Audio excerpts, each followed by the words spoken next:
It is lunchtime in London, 5 a.m. in Los Angeles, and 8 a.m. here in New York, live from the CNN Financial News headquarters. It is beautiful outside, perfect September day with lots of sunshine. Oh, would you look at Washington, huh? I'm going outside today. Other than that, it's kind of quiet around the country. We like quiet. It's quiet. It's too quiet.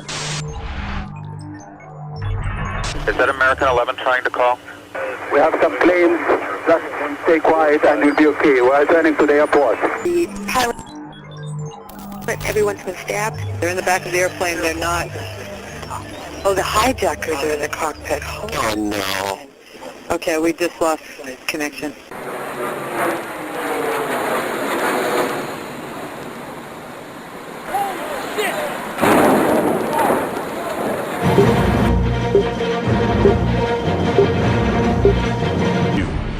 This just in, you are looking at obviously a very disturbing live shot there. That is the World Trade Center, and we have unconfirmed reports this morning that a plane has crashed into one of the towers of the World Trade Center. There is a major incident in Lower Manhattan. We just got a report in that there's been some sort of explosion at the World Trade Center in New York City. Apparently, a plane has just crashed into the World Trade Center. We understand that a plane has crashed into the World Trade Center. We have serious news of a major possible air crash in the United States. So you saw a plane crash into the side of the World Trade Center? Yes, sir. How big, can you tell us? Give us an idea.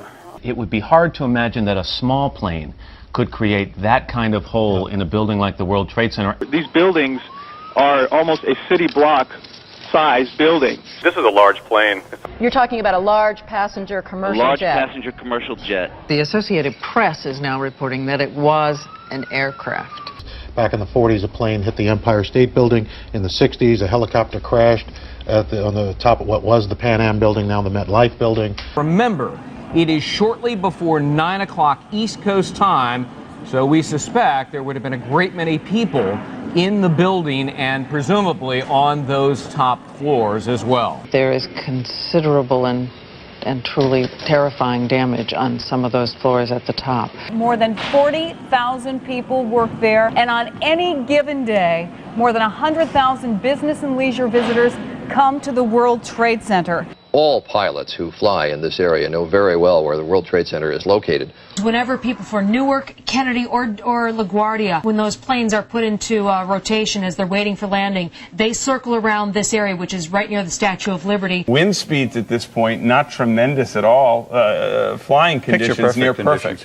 As you can see, this is a clear blue sky day in Manhattan. If this was an accident, it would be a needle in a haystack kind of accident. I'm afraid we've got a tragedy on our hands. This is horrible. Have you seen any evidence, Elliot, of people being taken out of the building? You say that emergency vehicles are there, understandably so, but of course the major concern is human loss. Oh my God, another plane has just hit. Oh, another one just hit. Oh my God. My God. Just flew directly over my building. Oh my goodness. Oh, God. There's another one. There was another one. I'm running away very, very quickly. There are more explosions further down the building.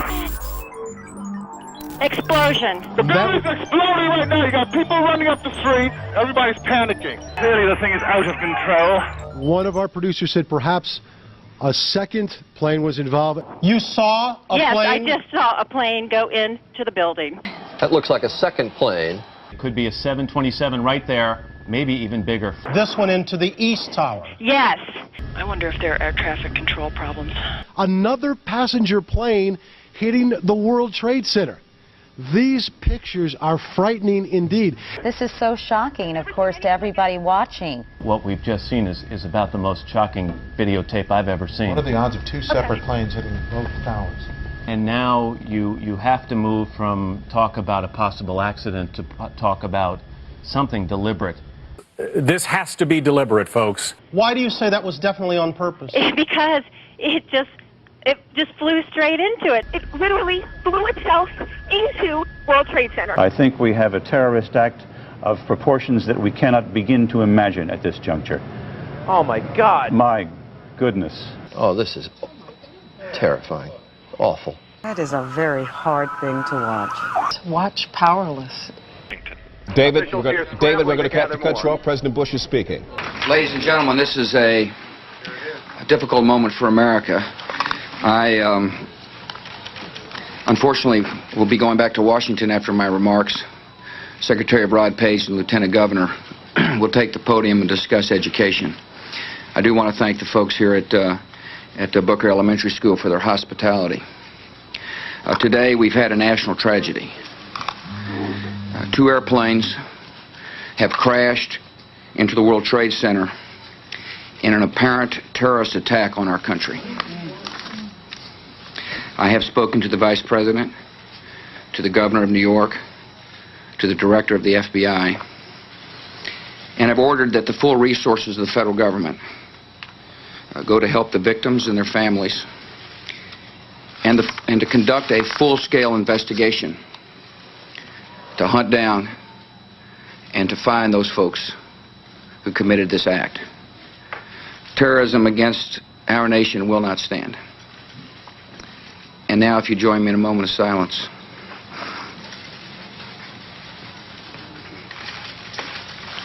May God bless the victims, their families, and America. Thank you very much. Tell me what you know. Claire, let me interrupt you for a second. We now have fire confirmed at the Pentagon. John McCarthy at the Pentagon can hear me. John, please get in touch immediately if you can and brief us in there. John McCarthy has actually been evacuated from the Pentagon. Associated Press is reporting that a plane crashed at the Pentagon. The heart of the military command center of the United States of America, John. It can't get much worse than this, let's hope. Claire, what's that we're looking at? Well, that's what we're trying to figure out right now. It's like nothing I've ever seen. There's something going on behind the old executive office building. We are also getting reports now that there is a fire on the mall in Washington. The car bomb has exploded at the State Department. There is a plane circling the White House at the moment. A white plane, a very big jet. The Secret Service was very concerned, pointing up at the jet in the sky. The Secret Service received what AP is describing as a credible threat of a terrorist attack against the White House itself. The people who came out were told and ordered by the Secret Service to run. I'm in front of the Capitol, and a moment ago, police officers ran up to us and told us, and I quote, "There is a plane that has been hijacked and is headed this way." There has been an explosion of some kind at the Capitol. And back toward the Supreme Court area, we just heard a low, muffled thud. It sounded like a small explosion. Sirens are going off around this city like you cannot believe. Now anything is possible.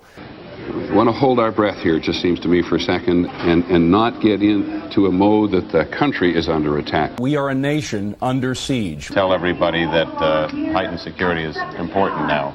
The word of the day is steady. Steady. This does seem to be surreal, but in fact it is real. Whatever is happening and whoever is responsible, we have no way of knowing if it's played out yet or if it's just going on. So every time we hear a plane go by, we wonder what the situation is and where it is headed. Police have been sent to Union Station. A bomb squad has been sent to Union Station. Will do right now. I mean, what do you guess is happening and where is it happening? As the president was on his way back from Florida, we are told by sources a security decision was made that at this time not to bring him back to Washington, so he was brought to one of several military installations in the United States. Vice President Cheney directing operations and monitoring things here at the White House in the White House Situation Room. From the White House Situation Room, a president or a vice president can direct a war.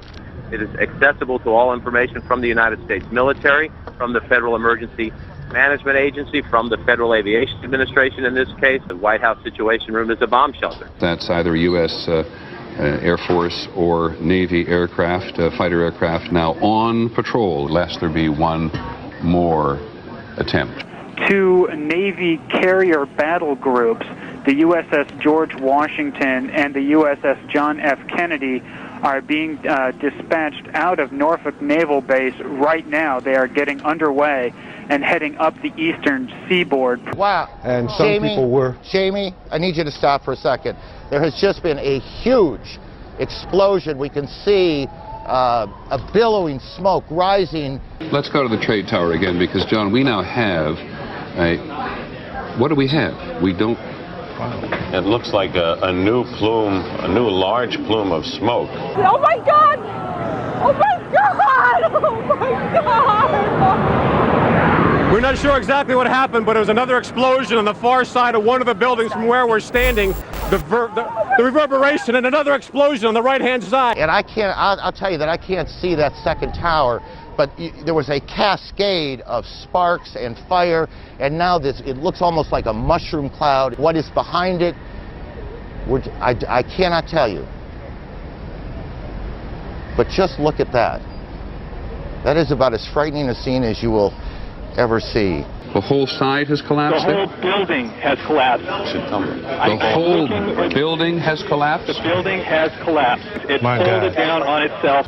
You can see this extraordinary plume of smoke that is, or was at least, the second tower of the World Trade Center. You could, from where we were standing, see that second building, but you can't see it anymore. There is panic on the streets, thousands of people running up Church Street. We're talking about massive casualties here at the moment. This is a place where thousands of people work. Over the police radios among the emergency workers, I can hear them screaming, calling for help at the triage center, where other people who were already injured have been injured more. We heard a big bang. And then we saw smoke coming out, and everybody started running out, and we saw the plane on the other side of the building, and there was smoke everywhere, and people are jumping out the windows. Over there, they're jumping out the windows, I guess because they're trying to save themselves. I don't know. Bodies started dropping from the top floors of the tower closest to the highway. Obviously, they had two choices: to be burned in flames or to leap and end it all. It was quite tragic. Whew.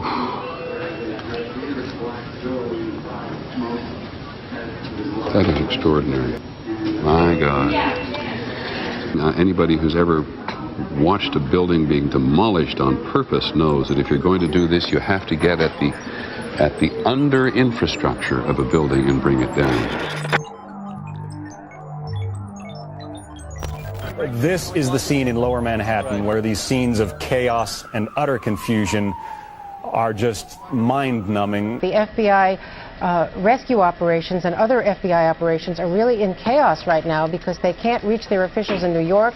All of their phone lines are down, and now you've got all of their special experts on this stuck in Monterey, California, trying to get a military flight back because there are no longer commercial flights. At the scene now at the World Trade Center, because of the concerns of the structural stability of the remaining tower, they are now evacuating their own command post and triage center, and they have to find an even further zone to move that to. Maybe there's three of us in this office. We're not ready to die, but it's getting bad. I understand that. We have everything, sir. I know you do, but it doesn't seem like it. You got lots of people up here. Oh, God! And there's, you can see, perhaps the second tower, the front tower, the top portion of which is collapsing. Oh, there it goes, there it goes, there it goes, there it goes. They seem to have the problem at the north tower. Oh, my God. Good Lord.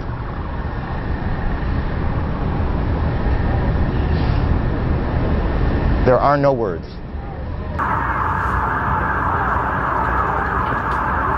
America, offer a prayer. One has to assume that thousands of lives have been extinguished. May God help those. We're being told in Washington. United 93, go ahead. Here's the captain. I would like to order to remain seated. We have bomb aboard, and we are going to back to the airport, and we have our demand, so please remain quiet. Affirmative, he said there was a bomb on board. Did you hear some interference on the frequency here a couple of minutes ago, screaming?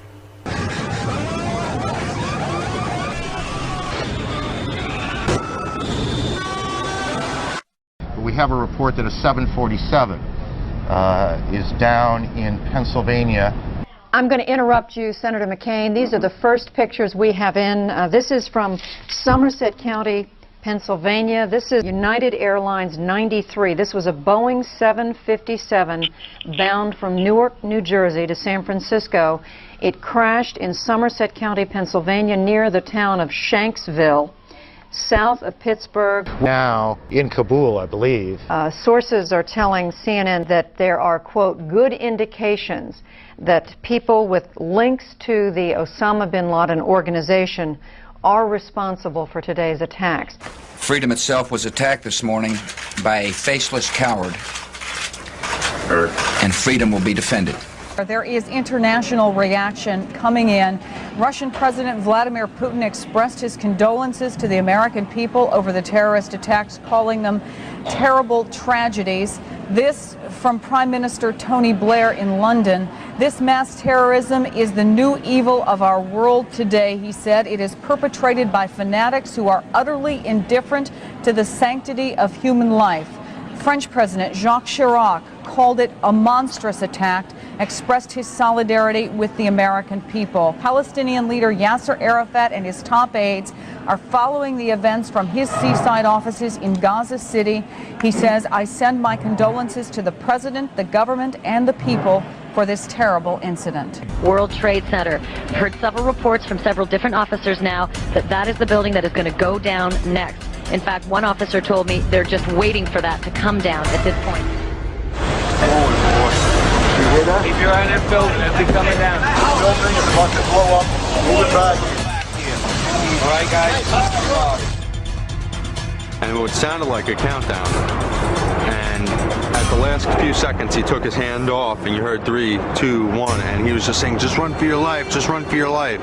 And then it was like another 2, 3 seconds. You heard explosions, like ba-boom. There's like a distinct sound.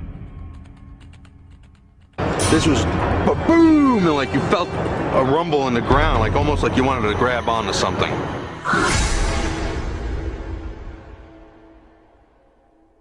Where were you on September 11th? I was home. And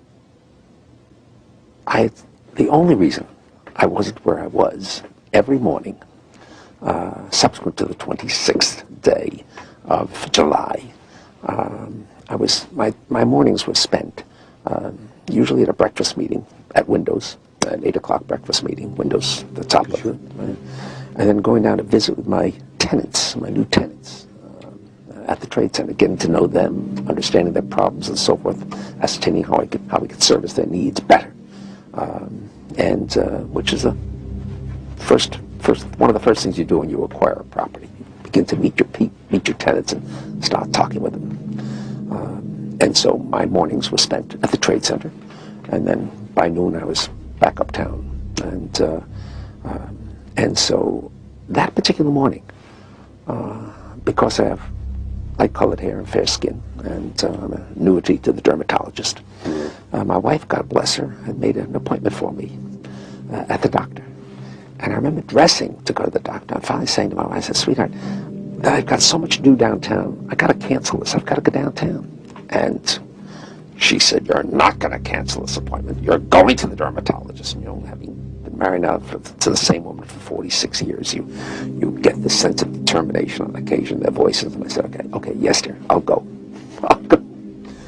And then just minutes later, received a telephone call to turn on a television set and witnessed this horrendous circumstance. The first plane hitting, and then the second plane hitting. Of course, with the second hit, it became obvious that this was terrorism.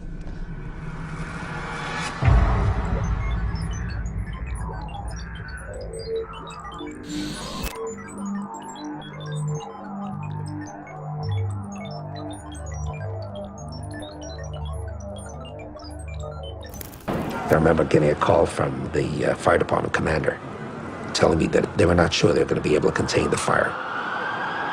And I said, we've had such terrible loss of life. Maybe the smartest thing to do is pull it. And they made that decision to pull, and then we watched the building collapse. Hello? Oh, we're getting ready to pull Building 6.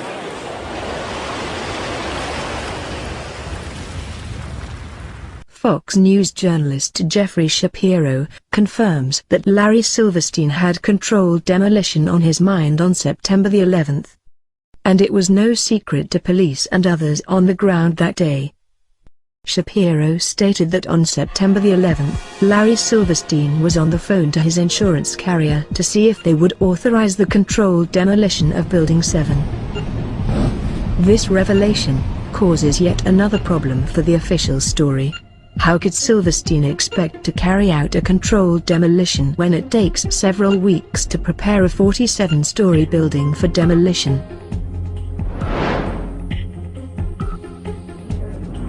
Now, here we're going to show you a videotape of the collapse itself. Describe that. Now we go to videotape, the collapse of this building.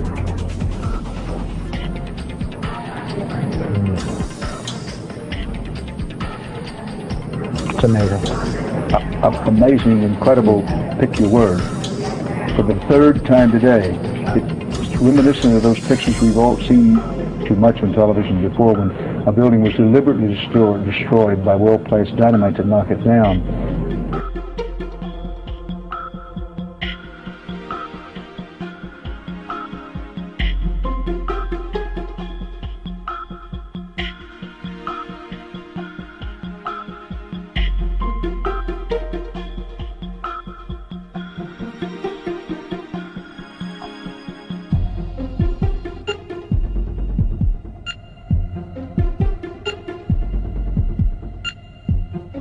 To me, I knew that was an explosion. There was no doubt in my mind. September the 11th was clearly a most fortunate day for Larry Silverstein. Not only did he avoid being killed by the attacks, he received a multi-billion-dollar settlement from an insurance policy taken out just a few weeks before. This policy was set up specifically to insure the buildings against destruction via a terrorist attack. This was particularly fortunate, considering the fact that Silverstein was having difficulty in finding new tenants to occupy the buildings at the Trade Center.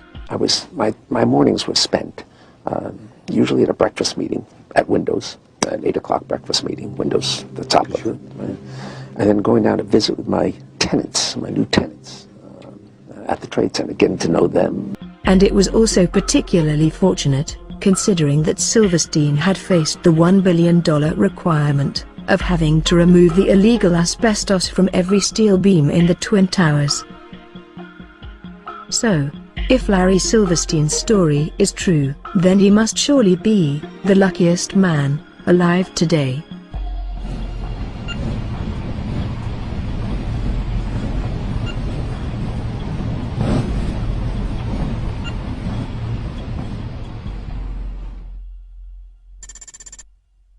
Larry Silverstein, last time we talked, sir, I asked you if you could address some of the 9/11 conspiracy theories that you were accused of.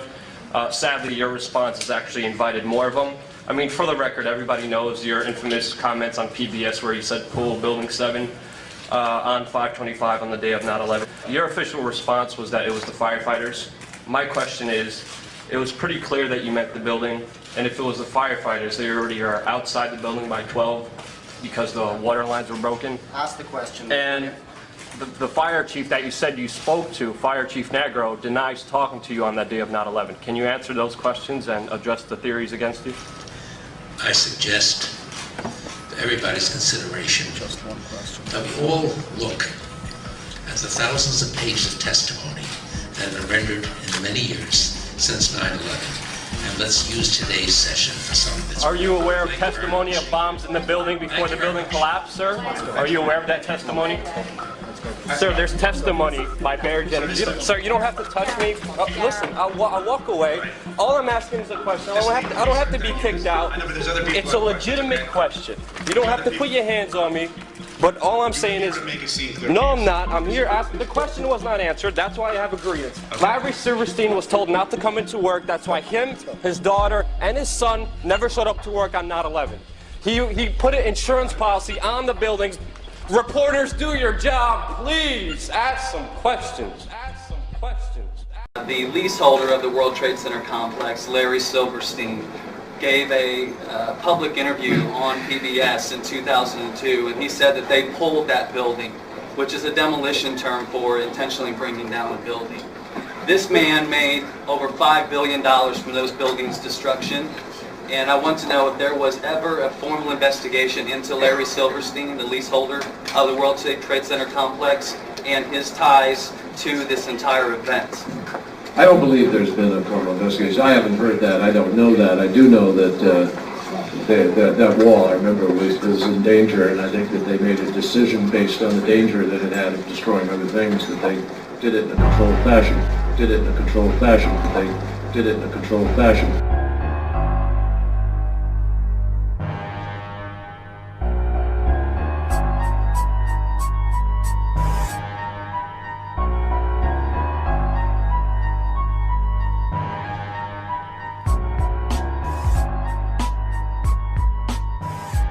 We also have the dramatic message left by flight attendant Cece Lyles in her husband's answering machine before briefly talking to him on her cell phone. As she herself is suggesting, we should listen very carefully. Tuesday, 9:47 a.m. Hi, baby. Baby, you have to listen to me carefully. I'm on a plane that's been hijacked. I'm on the plane. I'm calling from the plane. I want to tell you I love you. Please tell my children that. We too can notice the absence of the typical background noise heard inside a plane. I don't know what to say. There's 3 guys. They've hijacked the plane. I'm trying to be calm.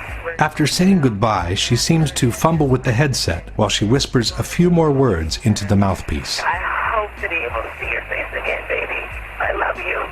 Bye. End of message.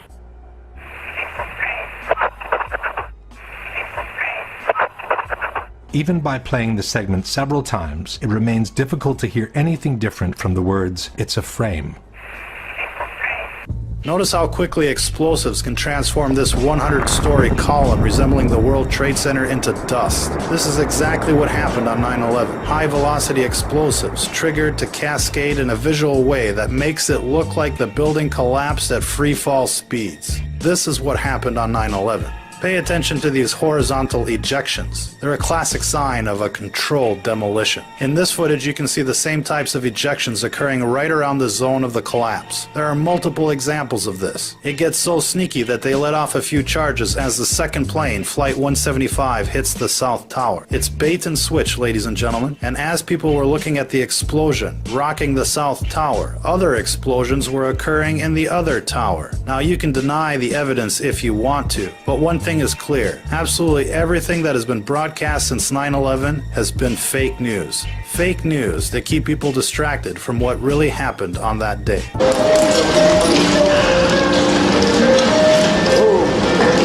You see that blowout? That's a gun. Imagine the explosive force necessary to blow a person straight out of a window. And it's just that window without any of the other windows or floors being affected. 9/11 deserves a second look. Not only for those that went through it, but for the millions of lives that have been affected ever since. Because if an explosion brought those towers down, then the whole thing's a mass deception. Remember, the people that told you about WMDs in Iraq were the ones who told you who did what on 9/11. My name is Patrick Dillon. I'm doing this interview because I assigned myself the job after 9/11 to try to find out what actually happened before, during, and after the attack so I could properly identify the people that murdered my best friend, who was a captain, Fire Captain Patrick Brown, who was a Vietnam vet as I am, 2 tours as a Marine. Became a fireman after he came home and got the call on the morning of 9/11. He had finally got his own firehouse, Ladder 3 on East 13th Street. Raced over to Twin Towers. The plane had already hit in the upper part of the building. The elevators weren't working. They ran upstairs with tanks and hoses and began to cut the fire down. And at some point during the early part of that, they radioed to the ground that they had, quote unquote, put the fire out, and it was burned and wounded people inside on the floors that they were working on. They wanted to know from the ground what the orders were to stay up there with the wounded, bring the wounded down. He was trained as a Marine not to leave anyone on the battlefield, so he did not get an answer from the ground because the radios failed miserably.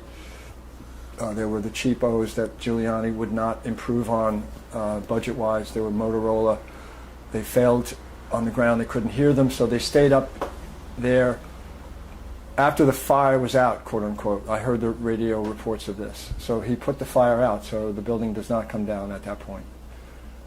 Something else was brought to bear. The building comes down. In my opinion, thermate was used. I'm working on that kind of evidence. Could you describe the pile?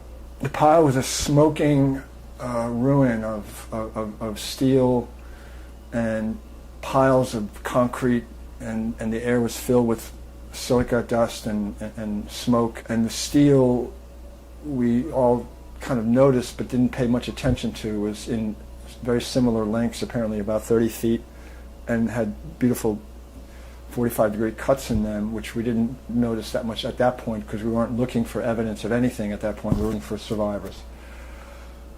I was called off the pile to help with a survivor that they were getting out of the South Tower who had survived the South Tower collapse.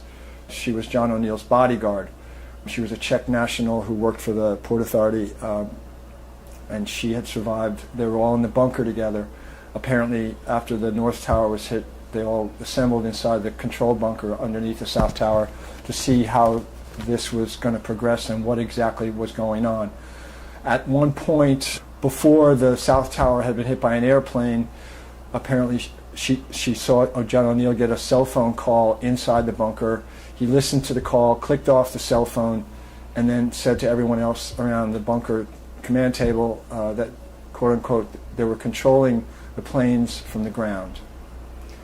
Someone said this cryptically. I don't know who the phone call was made by. She didn't either. To her boss, John O'Neill, had gotten. And now the background on O'Neill that I know about through my own research and some other, there's a book written about him. He was at some point the FBI's #1 Osama bin Laden hunter. Bin Laden had been identified as an asset who had turned on his masters and had begun helping the Taliban move toward power in Kabul. And John O'Neill and his crew had surrounded them at Tora Bora in the caves and was about to capture Osama bin Laden and was called off the hunt by his superiors in Washington, which made him quit the FBI in disgust and quickly was named then the head of the Port Authority's security systems. Was inaugurated on the night before 9/11 on 9/10 at the Windows of the World, ironically. And he remains a mystery figure in this whole thing because of his connection to Osama bin Laden, who was accused then of quarterbacking the entire attack. John O'Neill is dead. Everyone else in the bunker is dead. She's telling me this story about the controlling the planes from the ground, which was designed as technology to override the fad of hijackings in the 70s and 80s in the Middle East and other places. When the explosions occurred that killed him, where was his location? He was in the bunker underneath the South Tower, in the basement of the South Tower, in its own separate area away from the parking lots and the commercial stuff. Command Center it was called, I think, Command Bunker, which is where they all assembled after the North Tower got hit, trying to sift through what exactly was happening. Was this a terrorist attack? Was this an accident? No one really understood or knew at a point within the hour of the first plane hitting what it was, the scope of it, who was involved, or any of that wider information. They were in the dark, no pun intended, for the first beat of this whole thing. What is this? What is happening? Who's doing it? And why? Right? The cell phone call remains for me a key piece of evidence that some quarterbacking was being done, that those planes were not being controlled by 19 inexperienced Wahhabist teenagers, that those nose cones were being guided by someone on the ground, possibly near or in the zone of the terror attack downtown. But further, you're saying that his telephone call was coordinated with somebody making the decision to a good person, perhaps, was telling him a piece of information he needed to know, because he had 3,000 or 4,000 people that he had to deal with at that panic moment. You know, do we get him out of the towers? Is this a terror attack? Do we evacuate the towers? All these questions are put in front of him in second to second, beat by beat, decision-making crises. You know, and he's in charge. He's the head of security for this, right? Epic, historic moment, right? It changed everything. No one knew what was going on, except people did know what was going on. Was it the Saudis? Was it Saudi intelligence? Was it the Bush administration? Was it Dick Cheney? Was it, the Bush family? No one knew. Well, certainly John O'Neill didn't know because he wasn't part of it.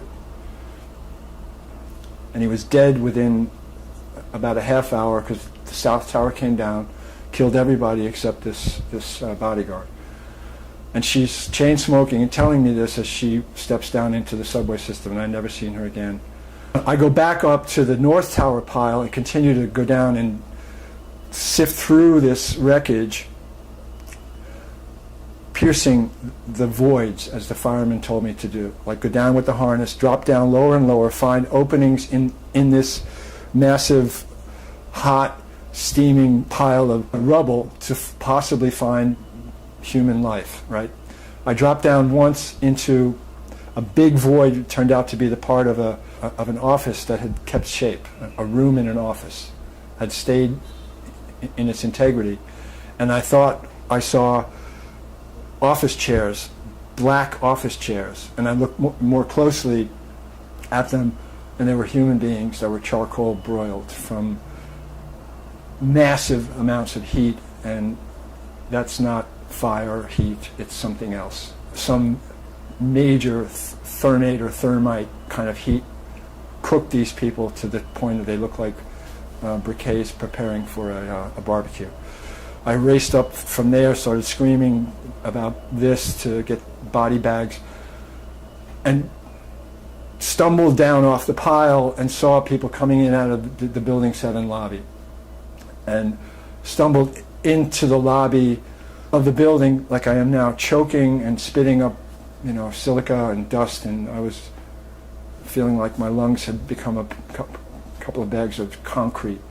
And I sat down inside the lobby with a bunch of other first responders who were also just shaking their heads and covered in dust and spitting out the poisons and just shaking their heads and wondering, like, what are we doing? What's going on here? And we just sat there shaking our heads. It was about 4 o'clock in the afternoon. Then a crew of battalion chiefs, big shots, come into the lobby. And my father was a battalion chief, and I knew what they looked like because they have the white hats with the gold band across the hat.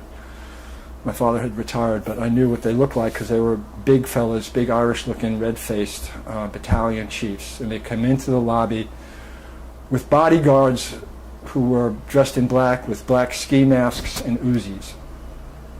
And they said to us, everybody out of the lobby, we're pulling the building, right? Ordering us out, and in demolition terms, pulling the building means demolishing the building. We are demolishing the building. And as you may have seen, Larry Silverstein says the same thing on film after a phone call from one of the people in the fire department. They told me they had to pull the building to avoid more loss of life. And he used the same term, pull the building. We leave the building, and I start going back up to the point where I was working on the North Tower pile across the street, and I turn around and we see Building 7 just settle perfectly into a Houston Astrodome-like footprint of its own. And it was demolished and fell at free fall speed, 5.6 seconds, into its own footprint. Didn't topple over, didn't explode, was never hit by an airplane, was never damaged much. There was a couple of little office fires on the 13th and 33rd floors. That was the extent of Building 7's raison d'etre for demolition. And it was demolished, as this deathbed confession refers to, by the CIA spooker who is an expert in demolition and explosives, who claims on his deathbed to have been the guy to do the job. in the 4 months preceding it, and was worried at the time that it looked too much like the Houston Astrodome and too professional, but that got blown past, and of course no one ever said a word about Building 7 in the 9/11 Commission report. No one ever explained why it went down or what brought it down. It just was ignored, as was a ton of evidence that would have indicted Washington itself for the killing of Jack Kennedy. It's the lie of omission. I watched that happen and continued to dig and never found my best friend. He was found 3 months later without his head. They identified him because of his bunker gear with his name on it. When they brought him out, his other best friend identified him, and he said he still had the bulldog chest of a Marine. I have spent the years since then trying to assemble evidence surrounding an indictment of the real killers of Patty Brown, and I will continue to do that, whether it puts me in jeopardy or not. I don't care. I want to find out who gave the orders, who designed it, who quarterbacked it, and then who was the contract assignees, the paid assassins of my best friend and almost 3,000 innocent civilians. Patty Brown's radio reports are part of the record, and I can hear him. We put the fire out. We put the fire out. The fire's out. We got hurt people up here. We got burned people up here. Over. Like that, you know. What do we do? What do we do? Come back, come back. And he's pretty frantic, but he's clearly Patty asking for, there's a chain of command, and he's asking them for permission to bring them down and get them out of harm's way, or what? Tell me what to do. He's asking the higher-ups, as he should. You know, he wasn't a battalion chief, he was a captain. Putting the fire out means no pancake theory is possible. The steel isn't weakened by intense heat, as the pancake theory is told. No one on the ground after both towers came down saw one stinking piece of steel to support the cores. The cores of these two were built very, very, very, strong to withstand hurricanes and 2 airplane impacts. The cores were blown out and disappeared along with everything else. Right? The cores were steel, like 4 feet by 4 feet steel columns going all the way up through the towers. Not a bit of that was left after either tower came down. You know, they were blown up. They weren't melted by anything known to man except planned and painted thermate or all kinds of other stuff that's brought into bear when you were trying to take something that big out. You know, the cores were gone. Just see the steel cores of them standing there like skeletons. They were gone. You know, by what force? Thermate, it's called. You know, it goes from 0 to 3,000 degrees in about 3 seconds, and it melts and cuts steel like butter. You know, but it has to be thought out and thought through and applied to the cores.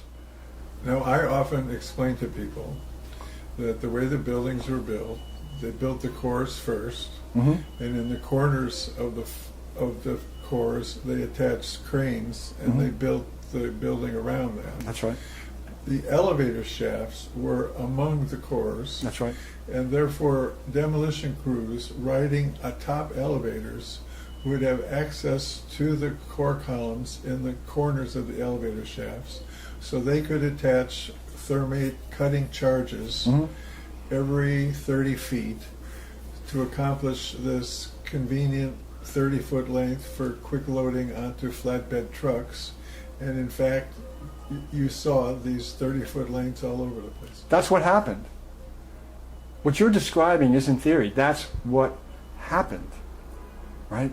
Every single first responder that I know reported multiple explosions throughout the whole building, especially down at the bottom where the base of the buildings are. You know, Multiple explosions were reported. Boom, boom, boom, boom, boom, boom, boom. One of the firemen goes, Preset, these are designed to weaken a 1,000-foot structure, and have it go down once again into its own footprint. Both of them, And every single building employee that I talked to and news media talked to said things were going on in the 6 months previous to that where they would shut the whole power system down of the entire towers on weekends. No one would tell us what was going on.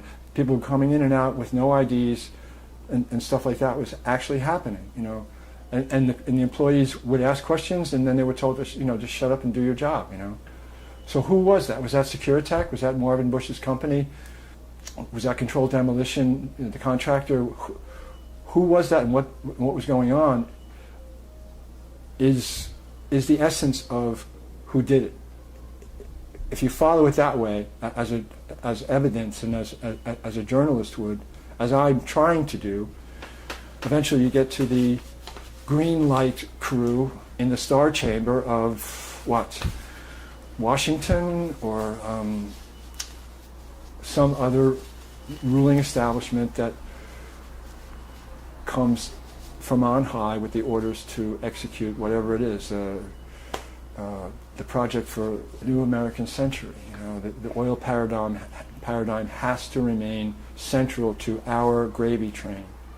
We have to rationalize a Reichstag fire or some other Pearl Harbor-like attack to go into the Middle East and take all of that hostage again, including all the dark metals that are now being talked about in Afghanistan. All of the metals used for the cell phones and the laptops and all of that technology requires metals that are sitting in Afghanistan in raw form right now, to the tune of $15 trillion, according to the CIA. The CIA also did the studies to put numbers on the amount of oil still in the ground in Iraq and the rest of the Middle East, to the tune of 300 billion barrels still there, and they had to figure out how to eliminate solar and other forms of wind power and sustainable power in order to maintain their economic grip on the global economy, and do it in a way that terrorized the American people and put half of them in uniform going after another shibboleth made-up enemy called the Arab. The Arab, the Muslim, the Islamo-fascist. And it's still being shaped and organized by Trump and his crew. Lee Harvey Oswald, Sirhan, James Earl Ray, Osama bin Laden. This is the template. Hanging on a patsy and enrich the patsy with all kinds of anti-American and un-American salsa, and you've got a goose-stepping population falling right in line with the Kool-Aid of the moment. Now, you, again, were a witness at Ground Zero. I got there about an hour after the towers came down. Okay. Because I got the call. Patty was in the North Tower. And you were saying that there was regular 30-foot length steel around. There was big pieces, uniform length. We noticed that. What else was there and what wasn't there? There wasn't stacks of floors. No, there was mountains of dust, mountains and clouds of pumice and silica and concrete in fine form that only could have been created by extremely powerful explosives, not collapse. No steel building has ever collapsed because of fire, including the one in London, including any other in recent history. They don't fall down from fire. Could I offer a little change in language? That a lot of times people talk about the steel columns being exploded, but cutting charges don't explode, they just cut. They can have electric controls? They are Or controlled by wire sparks. Ignite the thermate. And the thermite reaches a very high temperature. 3,200 degrees. Even higher sometimes, Even 4,300. higher, right. Cut steel. And steel melts around 2,800. Right. So they slice right through. There was lots of explosions as well. The explosions were for the other stuff besides the steel. The concrete flooring apparently had been sprayed with this super explosive nanothermite. Okay, you may know more than me, you know, and God bless you. You know, you're going to maybe help me find the killers of my best friend. Nanotechnology started about 40, 50 years ago, that they discovered that if they applied lasers to make stuff smaller than ever before, that chemical processes could be changed with lasers by making the participating parts of the chemical process small. Thermate is aluminum and ferrous oxide rust. And when they combine aluminum and ferrous oxide, the oxygen goes over to the aluminum, forming aluminum oxide, and you get pure ferrous, pure iron, at a temperature of 4,000 degrees, 3,800 degrees, some very high number. And they used that way back in the 1890s to weld the railroad tracks together. And they could just put the aluminum and the rust together in sand and around both ends of the steel, and the temperature would get hot enough and they would fuse. Because we saw molten steel. The further down you went into the piles, we saw more and more. It was like one of those documentaries about volcanoes. Molten steel, and almost white hot, running like almost like water through, you know, parts of the lower end of the pile. And that stayed that way apparently for weeks and weeks afterwards. You know, and peripheral things are there, the 30-foot lengths, which had these beveled edges at 45-degree angles lying all over the place. We didn't say, hey, look at that, that's really weird. They're all the same length and they're all cut like that. Although we were moving them, you know, like 30 or 40 of us would pick one of these things up just to continue to try to dig through it to hopefully find firemen or civilian survivors, you know. We had our hands on this stuff, and we were feeling and then seeing the molten metals, you know. And I had blisters all over my face. The further down I went into the tower pile, the heat was getting the heat was hundreds of degrees coming up from this roaring furnace of molten iron, if you will, from underneath the North Tower, you know. And it blistered my face. A friend of mine who was a line producer at CNN, on the afternoon of 9/11, she was there at the headquarters on Columbus Circle, and she witnessed the government officials who showed up and took the top dogs at CNN into a room and marched them out an hour later with that look on their face. And she said, anecdotally later on, that they were told that they are not to report a single thing about the attack until it was approved by Washington.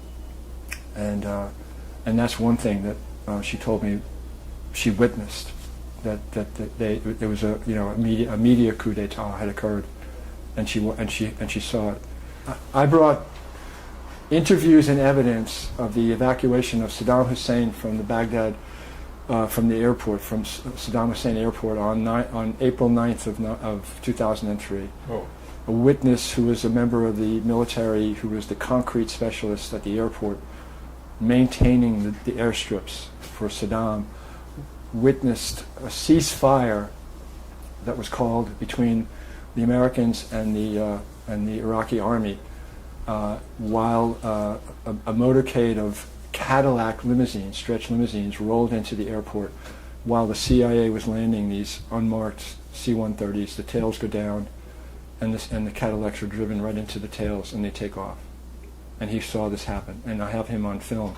And I brought that film interview to CBS, to a producer there.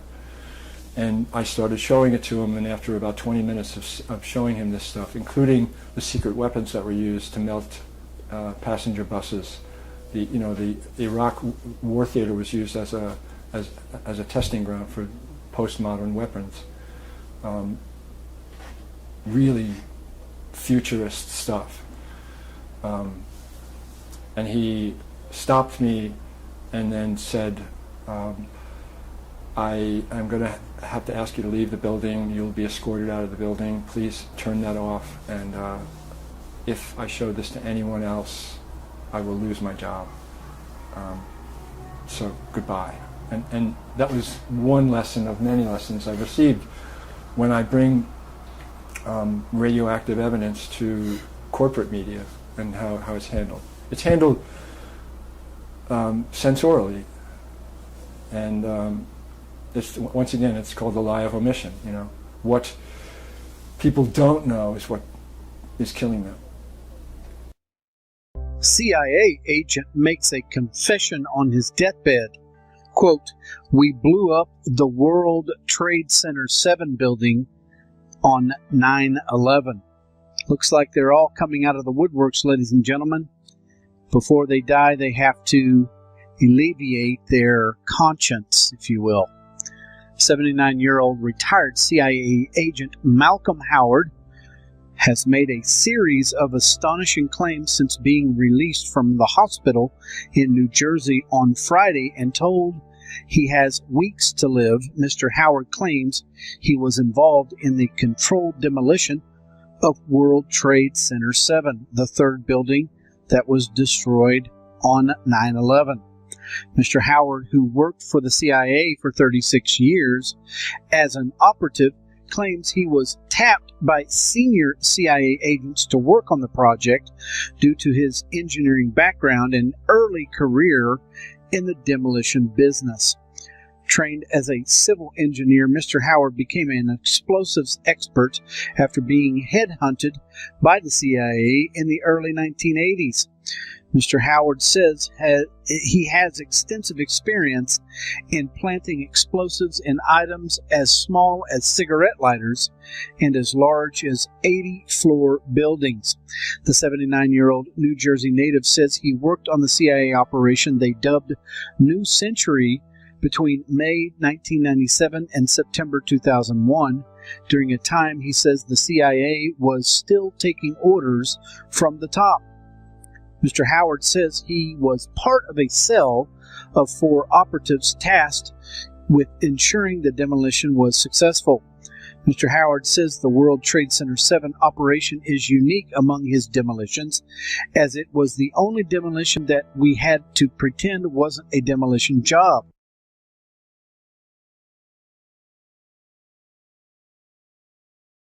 Of exactly what happened inside the World Trade Center when that first plane went in, and of course the collapses since then. We're going to bring more of those to you now. Barry Jennings, you were on the 8th floor, you work for the City Housing Department. Explain to me the moment of impact. Well, me and Mr. Hesh, the Corporation Counsel, were on the 23rd floor. I told him we got to get out of here. We started walking down the stairs, we made it to the 8th floor. Big explosion. Blew us back into the 8th floor. And I turned to Hesh, I said, this is it, we're dead. We're not gonna make it out of here. I took a fire extinguisher and I bust the window out. That's when this gentleman here heard my cries for help. This gentleman right here, and he kept saying, stand by, somebody's coming to get you. They couldn't get to us for an hour because they couldn't find us. You thought that was it? I thought we're dead. I thought that was it. I started praying to Allah, I said, that's it, we're gone. It's over. What was it like for you? You were inside there as well. It was pandemonium. I mean, it was something like out of Bruce Willis' Die Hard movie. He was there and he was crying, and there was another gentleman crying and for help. We couldn't get to him. We tried to get through we went through the buildings. We were lost. Both staircases, the backside was completely blown away. There was no way to access us. We couldn't get to him. And finally, one of the fire department teams found him. But we didn't think they were going to make it. Well, certainly you got out. Many others didn't. Of course, we don't have a number right now of fatalities or injuries, but I want to translate a story to you that another man told me. He was near the building. He was on the lobby level, near the shopping area, near the promenade. The elevator doors, he said to me, blew open. And when the doors opened, there was a man on fire inside that elevator. That is the kind of tragedy we are talking about here, and where the World Trade Center. Hi, my name is Barry Jennings. I'm 52 years old. I've worked for 33 years at one location. When the Office of Emergency Management did an activation, they always included our locale. And what they did was monitor the emergency. They actually coordinated the emergency through several agencies. I received the call shortly after the first plane hit. I got there, I had to be inside on the 23rd floor when the second plane hit. Upon arriving into the OEM EOC, we noticed that everybody was gone. I saw coffee that was on the desk. Still, the smoke was still coming off the coffee. I saw half-eaten sandwiches. And only me, Mr. Hess, was up there. After I called several individuals, one individual told me that to leave and leave right away. Mr. Hess came running back in and said, we're the only ones up here, we got to get out of here. He found the stairwell. So we subsequently went to the stairwell and we're going down the stairs. When we reached the sixth floor, the landing that we were standing on gave way. There was an explosion and the landing gave way. And I was left there hanging. I had to climb back up and now I had to walk back up to the 8th floor. When I made it to the 6th floor and there was an explosion, the explosion was beneath me. Keep in mind now, it's pitch black in there. All the lights went out. So when the explosion happened, it blew us back. I'm thinking I'm standing on the landing. I'm actually holding on to a pole above us. Really? And I had to climb back up because Hess is yelling, what do we do now? I said, there's only one thing we can do, and it's go back up. Both buildings were still standing. Keep in mind, I told you the fire department came and ran. They came twice. Why? Because building Tower 1 fell, then Tower 2 fell. And then when they came back with all concern now, like to get me the hell out of there. I was trapped in there for several hours. I was trapped in there when both buildings came down. All this time, I'm hearing all type of explosions. All this time, I'm hearing explosions. When they finally got to us, and they took us down to what they called the lobby, because I asked them, I said, when we got down there, I said, where are we? He said, this was the lobby. And I said, you gotta be kidding me. It was total ruins. Total ruins. Now keep in mind, when I came in there, the lobby had nice escalators. It was a huge lobby. And for me to see what I saw, it was unbelievable. And the firefighter that took us down kept saying, do not look down. And I kept saying why. He said, do not look down. And we were stepping over people. And you know you can feel when you're stepping over people. This big giant police officer came to me. And he says, you have to run. I said, I can't run. My knees are swollen. He said, you're going to have to get on your knees and crawl in. He said, because we have reports of more explosions. And that's when I started crawling. And I saw this guy fall behind me. And his comrades came to his aid. They dragged him to safety. I'm just confused about one thing, and one thing only. Why World Trade Center 7 went down in the first place. I'm very confused about that. I know what I heard. I heard explosions. The explanation I got was it was the fuel oil tank. I'm an old boiler guy. If it was a fuel oil tank, it would have been one side of the building.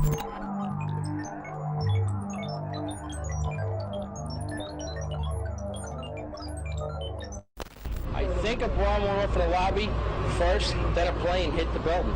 But then another plane hit the other building. But when I was coming through the doors on the other side of the Trade Center, something, either they blew the lobby up or something, because it blew the glass out of the doors and knocked us all down. You're in the building trying to help people, and it's exploding on your side of the building, so I don't think it'll get any worse than this. It wasn't from the jet fuel. No way.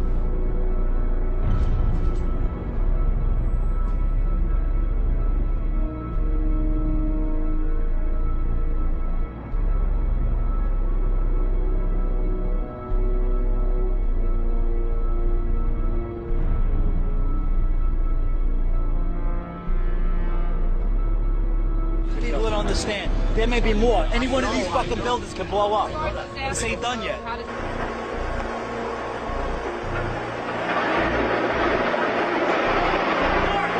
See the firemen assembled here, the police officers, FBI agents. Towers. A huge explosion now. All of us.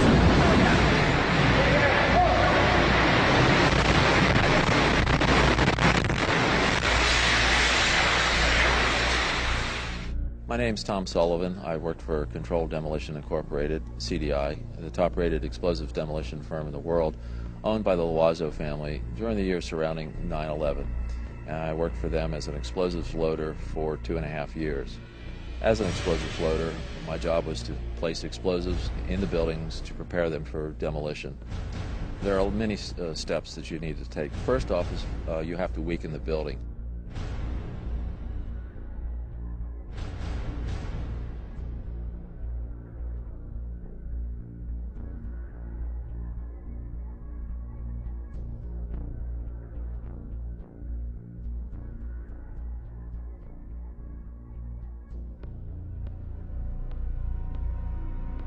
To weaken the building, that means the staircase, all the staircases have to be cut at intervals. The firewalls have to be removed. The elevator shafts have to be cut. I look down to my right, and the elevators exploded, something out of like a Bruce Willis Die Hard movie. People just come running out of the elevators, on fire, fireball. I mean, it was like, what is going on here? Something's up here. I mean, the plane's up there, now there's fire down here. Then you have to move to the support columns on the particular load floors. And those are cut by a torch for two reasons. First, to weaken them, and also to allow for charges to be placed onto the structure, onto the columns themselves. And that essentially reduces their strength by about 20%. And even with all of that work being done to weaken this building, it still remains safely standing, so we can continue to work in it.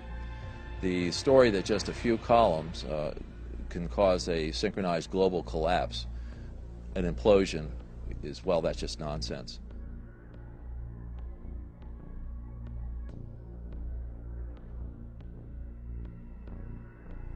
I don't see how this could actually happen in real life. When we load a building, we have to have all the support columns on a given load floor fail at the same time, within milliseconds of one another. And therefore, the entire building comes down in a synchronized implosion. So I think this notion of a one column failure causing an entire building to implode in a synchronized fashion is just nonsense.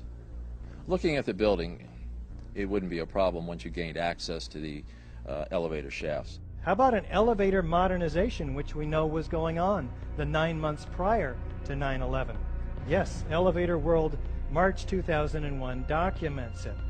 In fact, they were in the middle of this modernization. There are people who noted that the elevators were locked in turn and that there were guards placed at these locked elevators during the modernization. Of course, you would have to have access to security. Securicom was brought in. Who sits on the board of Securicom? Marvin Bush, the younger brother of George Bush.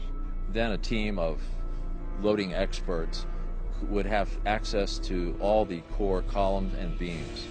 The rest could be accomplished at that point by just the right kind of explosives for the job at hand. The choices are many out there. You wouldn't need miles and miles of det cord. You could have used wireless remote detonators, and they have been available for years. You need to only look at an action movie to see them in use, and of course the military has them as well.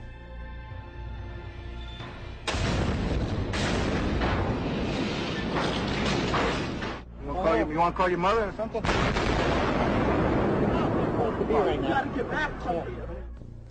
Contractors don't use them, on the other hand, because they're just too expensive. Well, you wouldn't have found steel casings to be left in the rubble. They haven't been used for years. What we use now is RDX copper-jacketed shape charges, and when they're initiated, there's nothing left of those charges. And in the case of thermite, well, thermite self-consuming cutting charges have been around since they first patented in 1984. So there would be nothing left in the debris pile except some residue of molten iron.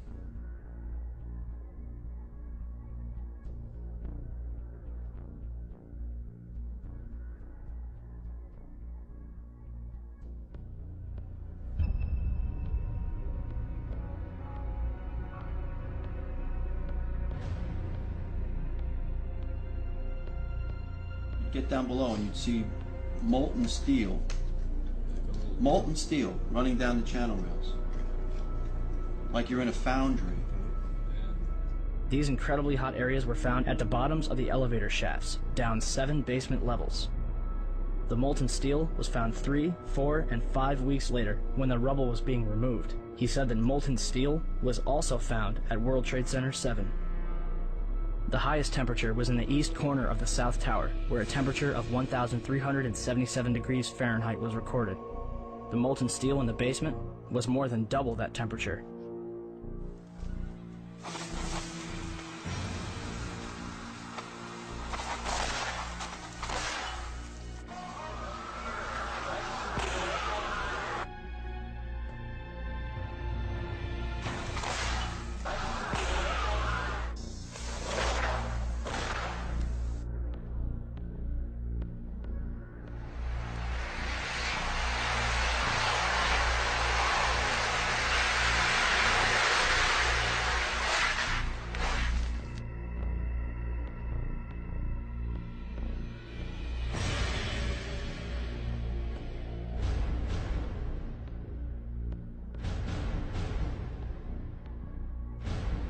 With any implosion, you don't hear one massive boom sound. What you do hear is smaller explosions going off.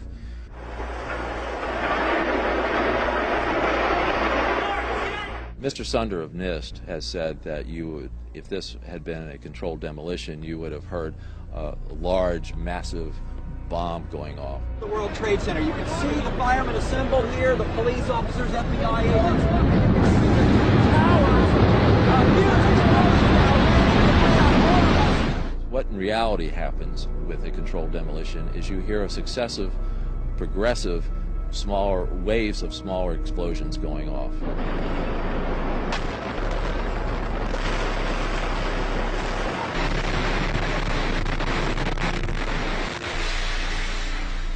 In the case of thermite cutting charges, you would have heard far less noise, since they are worked by thermal heating, melting of the steel, rather than an explosive cutting as in RDX charges. I knew from day one that this was a controlled event, and why I did that is because simply looking at Building 7, you have a sudden collapse of the building. It's fairly symmetrical as it comes down. There's the classic kink, which means that the center core fails first, and you can see that on the video, and the building falls near free fall. So I really honestly didn't believe this from day one, because this is the way buildings classically come down with a controlled demolition.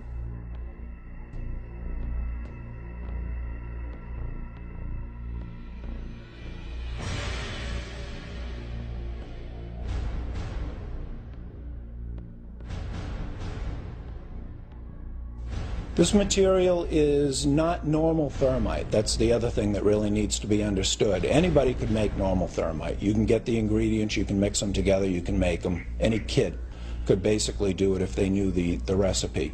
This material is composed of, the real key ingredient that I don't think anybody else could really make in a convenient way is the nano aluminum. It's a controlled substance. I could go buy it, but the government limits how much I can buy of it.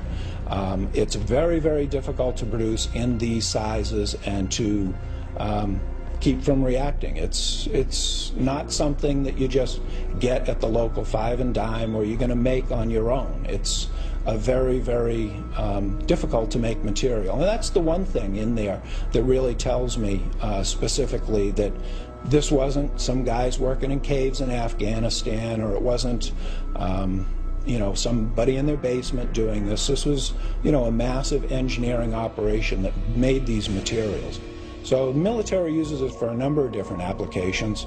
Another one, if you do a search on Google for thermite and building demolition, you can find all sorts of wonderful devices that have been fabricated and invented that use thermite for building demolitions.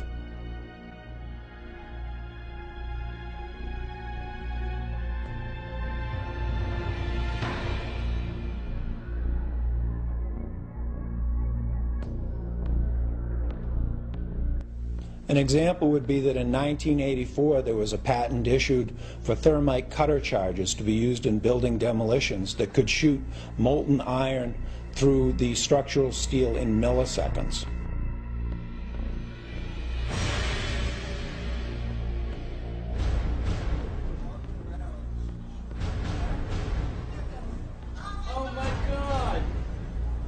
That was a bomb that did that. Oh, God, look at that! That was a fucking bomb that did that. There's no goddamn way that could have happened.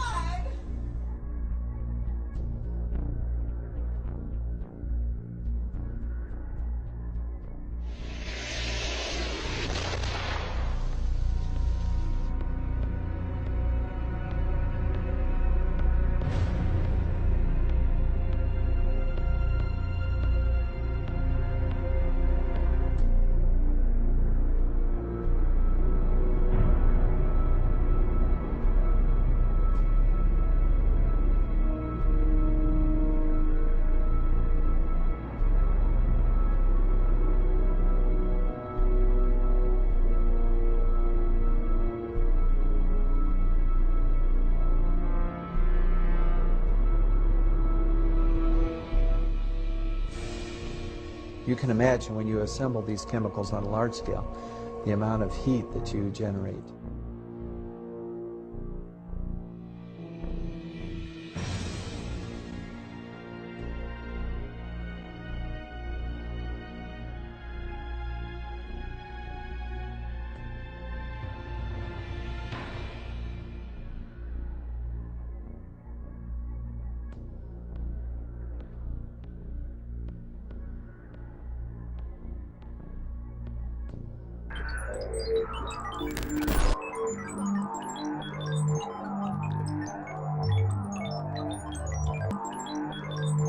In the Republican Party, clear enough for people to see, and start re-energizing the Democratic base has been pretty much lost for a generation. The Senate has a grave duty to insist on a full debate that examines for all Americans the full range of options before us and weighs those options together with their risks and costs.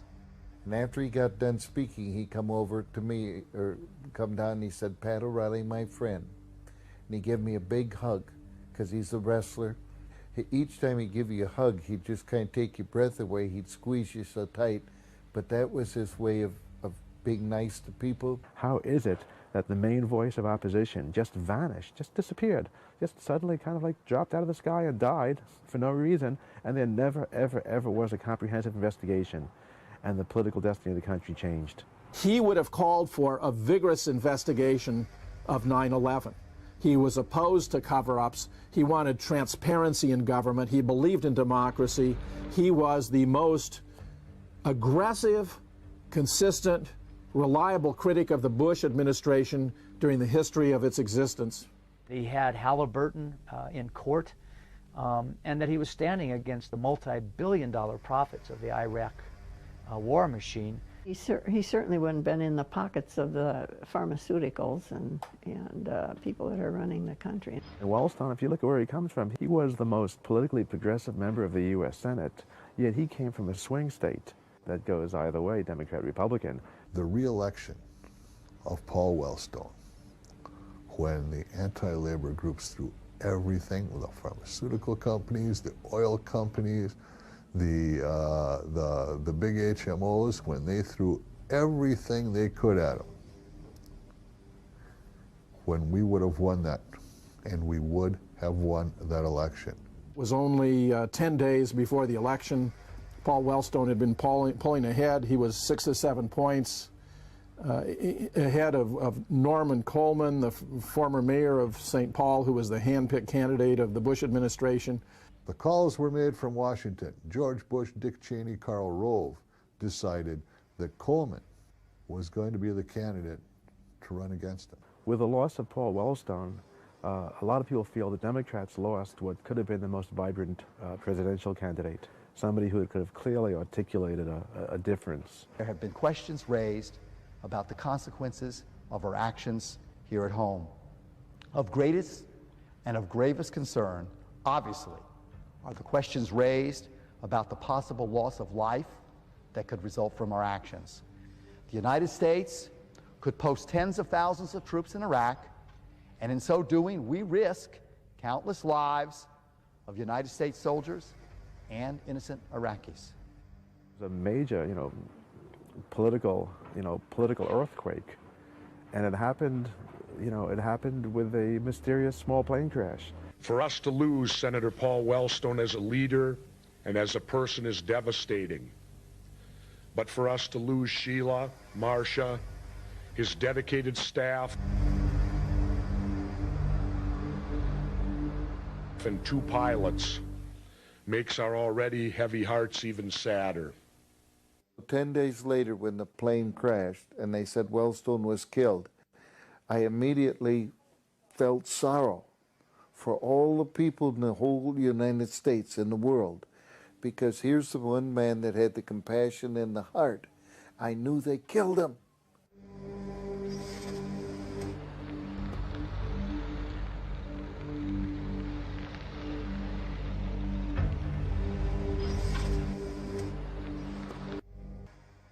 On March 10, 2009, at the University of Minnesota Great Conversations event, investigative reporter Seymour Hersh, in response to a question from University of Minnesota political scientist Larry Jacobs, spoke of an ongoing covert domestic military operation that he called an executive assassination ring.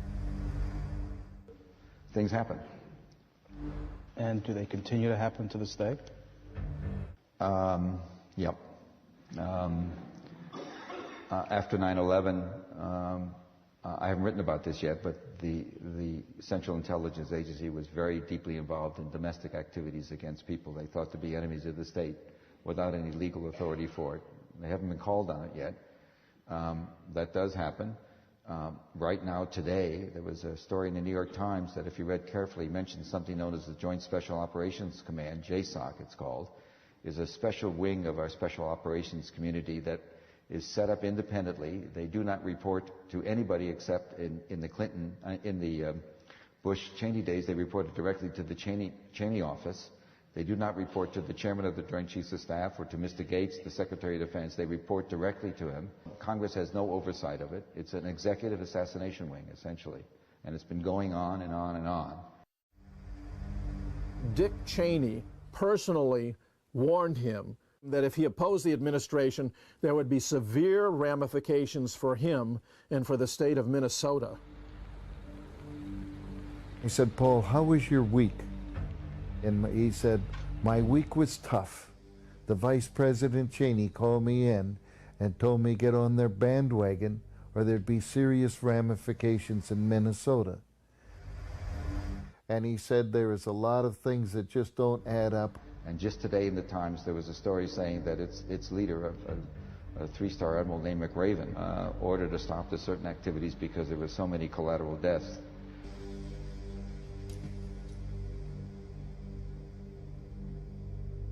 There were so many collateral deaths. We were having a convention in the fall conference 10 days prior to Wellstone being killed. The guest speaker was Paul Wellstone. When he got done speaking, there were 350 veterans at the convention, all stood up and gave him a standing ovation. I didn't realize it at the time, but it was a very good speech. Paul went and shook every single person's hand there and gave them each 2 or 3 minutes. He was there for over an hour and a half. He came down and I asked him how his week had been, and he said his week had been tough. The Vice President Cheney called me in and told me get on their bandwagon or there'd be serious ramifications in Minnesota.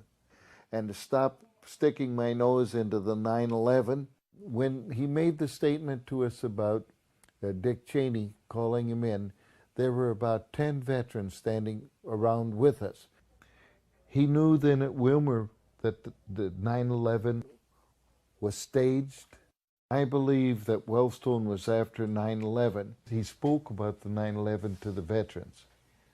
And then when I spoke with him, he said, Pat, there are so many things going on in 9/11 that just don't make sense. We're going to get to the bottom of this. There is something going on. It is being portrayed, it's being blown out. And he said, we're going to get to the bottom of it. I think Paul realized that they had threatened his life, but he didn't want to share that with us. He said, Paul, aren't you afraid? And then he hesitated, and he looked away, and then he came back, and he gave me a kind of a grin. He said, Pat, they're not that much good out here in rural America anyway. And he was gone. The key in an assassination is not killing the man. It's not even killing the President of the United States. Almost anyone could do that if they were willing to give their own life in the process. The hard part is covering it up. I didn't expect immediate follow-up, but I definitely expected some kind of something, a letter or something saying that this was investigated. There's no validity to it. Yes, I did expect something. You know, I don't know what to say. I just don't know what to say because there's never been anything, and I don't think everything's been investigated. Paul Wellstone would want us to have got to the truth about what happened to him, his wife, his daughter, his aides,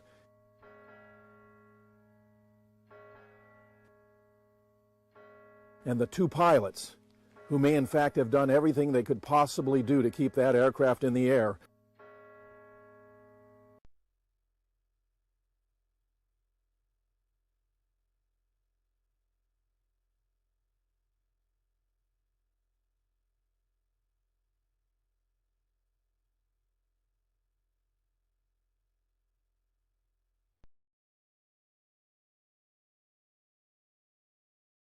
And then one other very dramatic thing that our local troops are doing, and believe it or not, at the request of the White House. This is what's so interesting about living and working in Washington, D.C.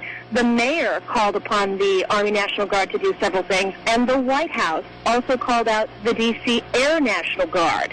Earlier today, an F-16 fighter aircraft from the 113th Wing of the D.C. Air National Guard was actually called upon to intercept a second aircraft that was perceived to be yet another threat to the Pentagon. They aren't giving any details as to exactly how they deterred that plane. Perhaps they'll be able to share that with us as the days go by and it's not such a sensitive situation. But in any case, it is possible that there was a second aircraft that was headed toward the Pentagon, and because of the D.C. Air National Guard, that situation was taken. Imagine the kind of world we would face if the people who bombed the Westfall in Mosul, or the people who did the bombing in Spain, or the people who attacked the United States in New York, shot down the plane over Pennsylvania and attacked the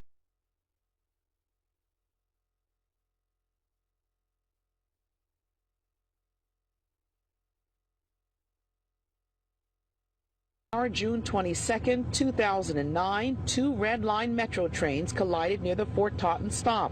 9 people died, 80 were injured in the deadliest crash in Metro's history.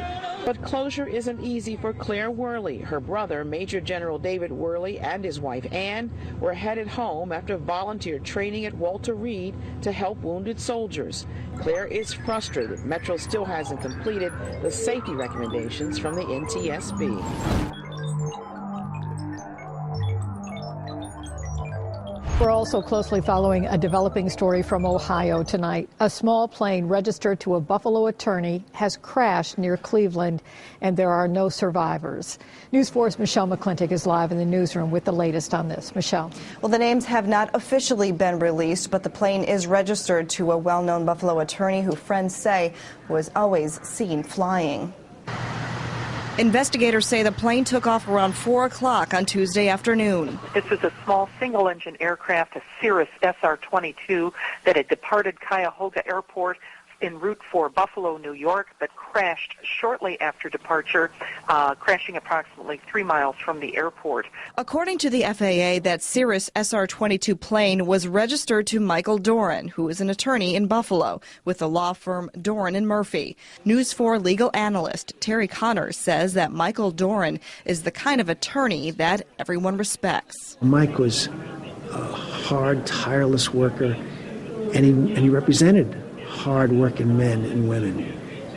I know he advocated on behalf of a number of individuals who had sustained hearing loss to the extent that he made landmark cases. Connors says it wasn't unusual for Doran to be in Cleveland, as he had many railroad clients there.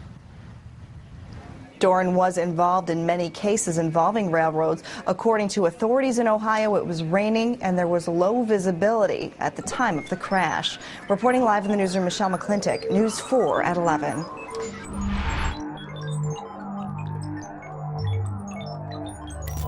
Planning to commit suicide? No, I'm not planning to commit suicide. I'm planning to go into court on April 7th if indeed we do have the trial, and I plan on defending myself vigorously, and I plan on exposing the government in ways that, I do not think they want me to expose them. I want them to explain to me in open court why they came after me.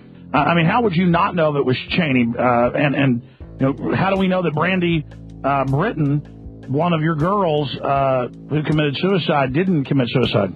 Well, we don't know about that. There's two schools of thoughts. One says yes, one says no. But regarding Dick Cheney, he very possibly could have used the service. I don't remember him. I'm sure he used an alias. This chilling phone call was recorded just 2 months before the D.C. Madam. The woman who could single-handedly take down Washington, D.C. was obviously murdered, similar to the way that people surrounding her died under mysterious circumstances. Back on May 3rd of 2008, Paul Joseph Watson wrote, "Evidence is stacking up to suggest that the alleged suicide of D.C. Madam Deborah Jean Palfrey was in fact a calculated murder," as the manager of Palfrey's Florida condo reveals that Palfrey was not suicidal when he spoke to her Monday and told him of her fears about a contract being out on her life. Watson continues, "The new testimony is backed up by at least 4 other recorded public statements on behalf of Palfrey, attesting to the fact that she would never commit suicide, and if she was found dead, to immediately suspect murder. She had been saying this since at least 1991. On May 6, 2008, Vanity Fair basically wrote Palfrey's obituary, catering to the District of Criminal Fears that her knowledge could expose. Vanity Fair painted her as a troubled woman on the path to suicide. D.C. Madam Deborah Jean Palfrey played a risky game in catering to Washington's power brokers with her upscale escort service. Her suicide this month marked a tragic and not unexpected end for a complicated woman who believed she was unfairly victimized. Following the death of Palfrey, Alex Jones appeared on Geraldo Rivera's show to sort out the details. Joining me now from Austin, Texas, the well-known radio host himself, the conspiracy theorist and documentary filmmaker Alex Jones. Alex interviewed Deborah Palfrey in March of this year when she told him what you just heard, that she would never commit suicide. So Alex, welcome. What do you think? Do you believe this to be as the authorities say it is?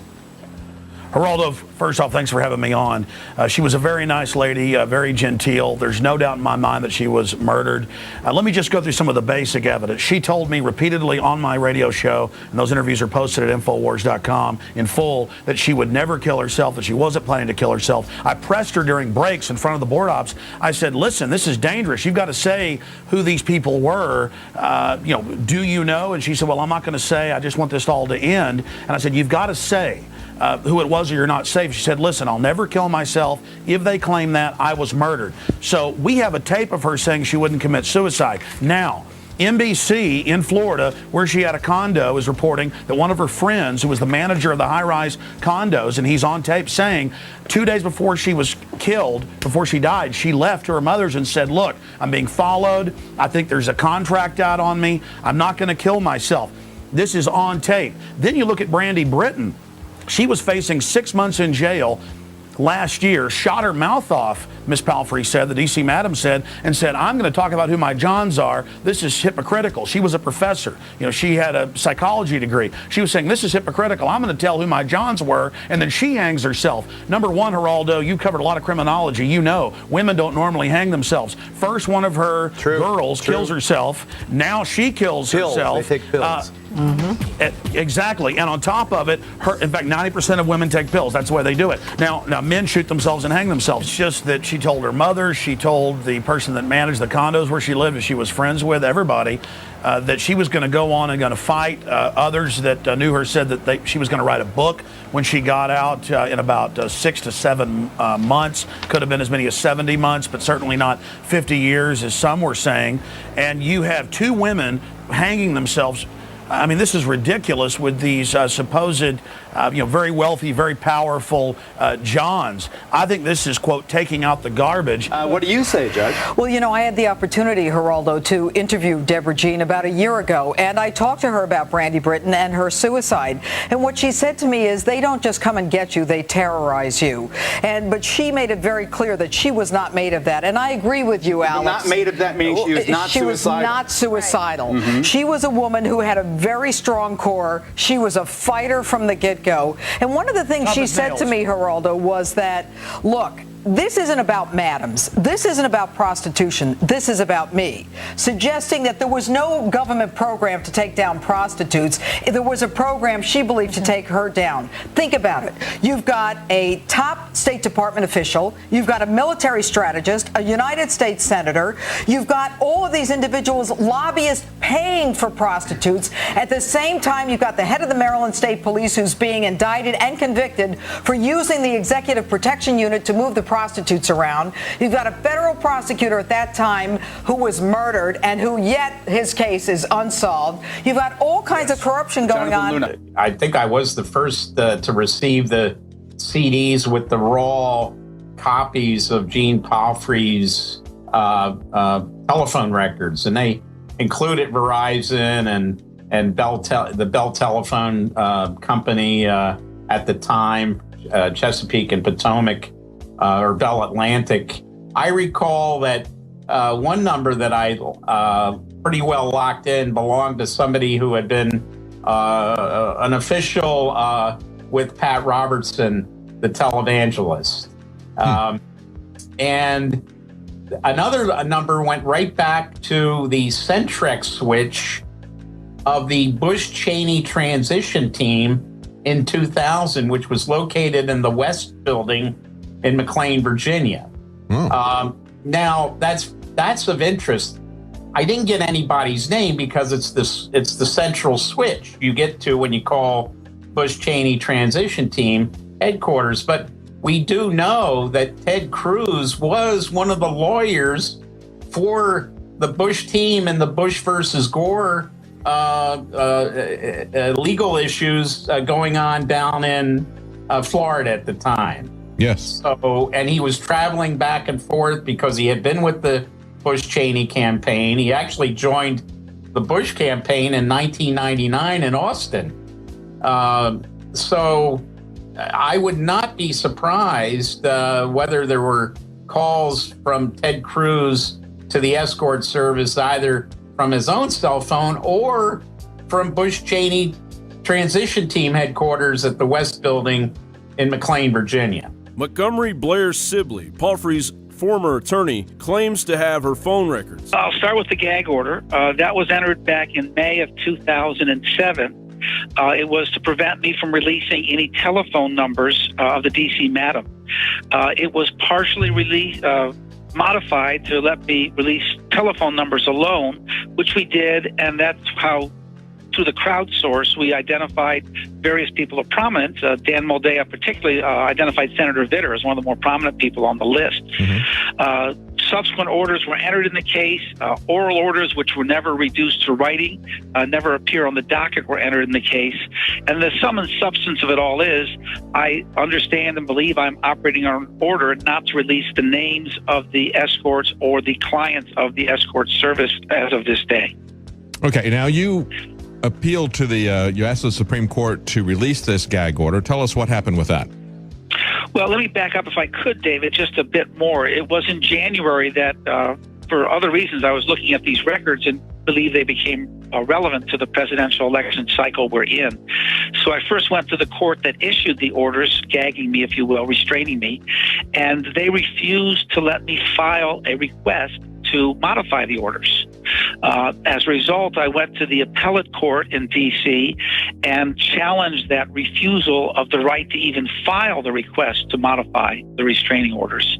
After 2 weeks, I waiting and hearing no response, and I'll just note it's now been 30 days and I still have had no response from the Circuit Court of Appeal. I then went to Chief Justice Roberts of the U.S. Supreme Court requesting his intervention in this matter. A large number of the numbers we couldn't identify. So I issued secret subpoenas, that is unknown to the government, to the major telephone companies asking them whose telephone numbers these are. And I gave them a list of about 6,000 telephone numbers. Those subpoenas went to Verizon Wireless, Alltel, AT&T, T-Mobile, and some others. And as a result, from Verizon Wireless, God bless them, they responded and gave me a list of 815 individuals and companies that had numbers in the telephone records of the escort service. Okay, so you're able to reverse those out. It's reverse engineering of the identities of the escorts and the customers of the escort service. Have those names been released? Are there presidential candidates within those 815? Is that what you're trying to get released with these appeals to the court? Well, David, let me be very clear in answering that compound question so there's no confusion. Those names have not been released because I believe they are under the court orders preventing me and everyone else who may think they have them or not have them from releasing those orders. If you do so, you're in violation of court order, which is contempt, which is punishable by incarceration. And there originally arguably was a good reason for those orders. My position now is that those reasons have dissipated, and alternatively, my First Amendment right to give comment now trumps whatever original reasons existed for issuing those orders, and therefore I properly have asked to be heard on my motion to dissolve those restraining orders. The government will not let me file that request, and that's what all the litigation is about. Here we are, 8 years later, with a lid tightly sealed on the dirty little secrets that could cost Ted Cruz and countless career politicians their cozy little positions in a corporatocracy manipulated by the ability to compromise and blackmail. And of course, we just had asked Deborah Palfrey's lawyer what Alex Jones had asked her 8 years prior. Let me ask you, you're not contemplating suicide, right? Oh, let's go on the record about that. Yeah, let's do that. There's too much joy ahead of me in my life, and this is only part of my life, please, that isn't even a passing fancy of mine.